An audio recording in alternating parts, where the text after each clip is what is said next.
You've seen how it's farmed, and now we're going to see how it tastes at Jeremy Clarkson's brewery. Let's go try some of the pints. And of course, if you get anything from this video, you know what to do. Hawkstone fans, park here. Brewdog fans, you better turn around. So this is the brand new car park that they've created. Just yesterday, actually. Yeah, good point. First of all, before we do anything, I need to pee. Oh, goodness. The Hawkstone Arms. What's inside? Whoa. Oh my god, Jeremy's here. There's the main man. I didn't realise he was going to be here. And we've got the inside of the tent as well. Look at this, a milk vending machine, and also you can get some milkshakes as well. How much is it? Look at that, £1.20 for a cup or a small bottle. And also, you can get some bottled milk, or look, some cheese. At reasonable prices as well. You normally pay that sort of thing in the supermarket. Very, very small shop. And you've got all of the ciders and lagers all displayed. They're running out of the hedgerow cider. But here are the socks that I didn't get to look at the pub. Still haven't got my size. How unfortunate. You've got all the pint glasses as well. Oh, is that new? An outdoor bottle. I've not seen that before. And look at that, they've got all of the vodkas. Now, you may have noticed we have no apple trees, no orchards on this site, so we cannot produce the cider here. We also don't have the facilities, the equipment, the knowledge to be able to make it as well as we'd like to. So, originally, actually, our cider was made down the road in Stonewall. So we used to have a Cotswold cider back when we were the Cotswold Brew Company. These days, you'll get referred to as Kaleb cider. Okay, because Kaleb also loves drinking. So this in total takes us 6 months to make it. So here we go. This is, what's it called? A flight of Hawkstone. We've got the normal Hawkstone, which is this one. This is all the ciders, by the way, because I'm not a big fan of lager. So this one is just the original cider. Give it a little taste. The flight itself at the Hawkstone Brewery was only £8.40, which I thought was pretty reasonable. Anyway, but I'm not going to lie, I've had it before, and you can check out the other videos that I have done drinking this at Jeremy Clarkson's pub. Really worth visiting, but this one's beautiful. It's made of fully British apples. Definitely worth a try if you haven't already. Now, on the actual glass itself, if we look closely here, you can see the H. A lot of people split the H, and you're meant to get the line in between here. Now, this H actually represents a farm gate. I don't know if anyone knew that.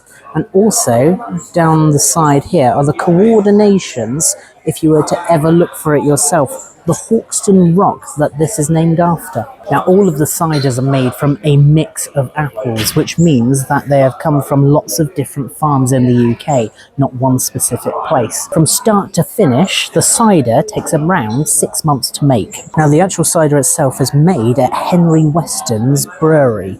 So it's not actually owned by Hawkstone itself, but they are made there. Look at the carbonation on that. The reason for the fine carbonation is because it actually uses champagne yeast. Oh, fuck me, that's good. So with normal ciders, the British apples used in this are totally different from a supermarket cider. We were told that a lot of the supermarket ciders actually use syrup instead of real fruit, which makes the taste totally different. Now what we're going to do is we're going to try this one, which is the hedgerow cider. This one of my favourites. You've probably seen me try this at the pub last time I was there. The pinky always goes up. Don't know why. Beautiful. So that actually contains blackberries and blackcurrants, which is what gives it its really fruity taste. And obviously they're from a hedgerow, which is why it gets its name from it. I'm getting pissed. Now we move on to this one, which I have never tried before, so this is an exclusive for everyone involved. But this one is is it rhubarb? This is the rhubarb one, which Jeremy has named the Rue Bastard. So we're going to give this one a go. Smell, beautiful. It's really sweet. I don't really know how to describe the smell of rhubarb to someone who's never had rhubarb, other than have you had a rhubarb and custard sweet before? It's what it smells like. Wow. And tastes like an alcoholic version of the sweets as well. God, that hit right at the back of the throat. It's really nice. By my face, it probably doesn't look like it, but it is. That's amazing. Look at the colour as well. It looks like rhubarb, whereas that one you can see is slightly darker, so you can tell that's the hedgerow. Oh. Amazing. So that's all the ciders done. What's your favourite? Out of these ones, what's my favourite? I'd probably say I'm going to be biased because I love the hedgerow cider. Every time we go to the pub, which you can find on the channel, I will always have a hedgerow cider. But there's nothing against the normal one because it's grown with British apples and it supports local farmers. It's amazing. But this one, that's really thrown a spanner in the works because it's really nice. I don't really know what to think of that one, other than it's so rhubarby. I just don't know what else to say. It's almost like a weird tasting wine because the sparkles you can feel in your mouth, the carbonation from it, it just tastes really fresh. It doesn't really taste like a cider at all. So there we have it. That is the ciders. I'm going to finish these and then we're going to head out for some food because they have a little pasta shack here. I wonder how good that is.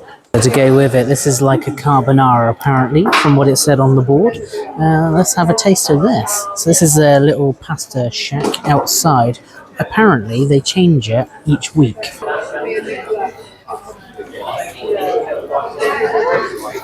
Beautiful. Amazing. After visiting the pub, I completely changed how I think about food. I started growing my own. I cleaned up my diet and even lost weight. It wasn't planned, but it was helped with one small shift in mindset, and it all came from watching Clarkson's farm. I wrote everything down and turned it into a short ebook. Inspired by the man himself, I've called it How Hard Can It Be? You can learn all about how I began growing food, and I share my thoughts on something really controversial, why most people won't be doing it themselves. If you want it, it is completely free. Just join my mailing list in the link in the description and I will send it across to you for free. Just one more time, did I mention it's free? Right, let's get back into the main video. What's the consensus then? Is it worth coming to the Hawkstone Brewery? Well, if you're tying it in with the other diddly squat related things such as the shop and the pub, then definitely worth visiting. If you're coming here just for this, probably not worth your while. Don't get me wrong, it is a nice day out and certainly a different location to visit for a change. But if you're coming here just for this, then maybe it's not worth your while travelling because, well, you just sat around having a drink. Unless, of course, you like that sort of thing. The tour itself was mainly just walking into a big barn and seeing where it was made. There's nothing special about it if you've seen a brewery before. We've done a couple of tours before of breweries and it's not too dissimilar from those. There's nothing really linking it to the show as such other than the mural of Kaleb and Jeremy. Otherwise, it's just a working brewery. They have a beautiful tent outside where you can enjoy a pint and some pasta or a burger. It depends what day you come. Overall, I'd probably rate it a 3 out of 5. If you're doing the rounds of the Diddly Squat Trio, then make sure you give it a visit. Otherwise, you're not missing too much. So what's left for me to say is thanks very much for watching. If you got anything from this, make sure you like and subscribe down below. And make sure you check out the other videos that I have uploaded. One including going to Silverstone's race circuit where I got to take out an Aston Martin Vantage. And also check out the time I visited Jeremy's pub. Thanks for watching. Speak to you soon. Cheers.